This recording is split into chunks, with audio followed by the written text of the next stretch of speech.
दोस्तों, आप लोगों के कुछ प्रश्न आए हैं एनटीपीसी ग्रेजुएट और एनटीपीसी अंडर ग्रेजुएट को लेकर। जिसमें सबसे पहला प्रश्न यह है कि सर, अगर मैं एनटीपीसी ग्रेजुएट का पेपर दे रहा हूं तो क्या मैं एनटीपीसी अंडर ग्रेजुएट का पेपर दे सकता हूं या नहीं?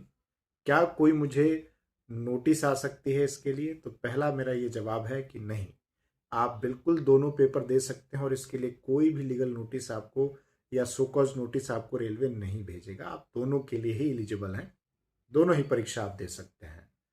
अब दूसरा सवाल ये है इसी में कि सर, एनटीपीसी ग्रेजुएट का जो पैटर्न है एग्जामिनेशन में, चाहे वो रीजनिंग हो, चाहे वो मैथ्स हो, जीके जीएस हो, उसका लेवल और एनटीपीसी अंडर ग्रेजुएट के रीजनिंग का लेवल में क्या कोई इम्पैक्ट या कोई फर्क होगा?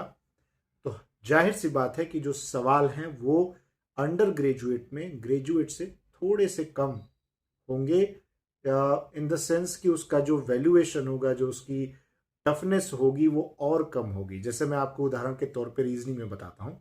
रीजनिंग में जैसे आप यहाँ कंक्लूजन के सवाल देख रहे हैं, डेटा सफिशियंसी के सवाल देख रहे हैं शिफ्टों में, ये आपको अंडर ग्रेजुएट में नहीं देखने को मिलेगा। अंडर ग्रेजुएट में आपको नॉर्मल क्वेश्चंस रीजनिंग के देखने को मिलेंगे।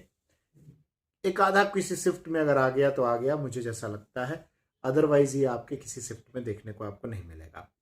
तो ये दो प्रमुख सवाल मुझे पूछे गए थे एनटीपीसी ग्रेजुएट और एनटीपीसी अंडर ग्रेजुएट को लेकर। उम्मीद करता हूं कि आपको ये बात क्लियर हो गया होगा कि आप किस तरीके से आगे अप्रोच कर रहे हैं इन दोनों पेपर को देखकर या फिर इन दोनों पेपर को लेकर। तो चलिए, ऐसे और सवाल आप पूछते रहिए, आपको इसके जवाब मैं लगातार देने की कोशिश करता रहूंगा। आप सभी का इस वीडियो को देखने के लिए तहे दिल से धन्यवाद।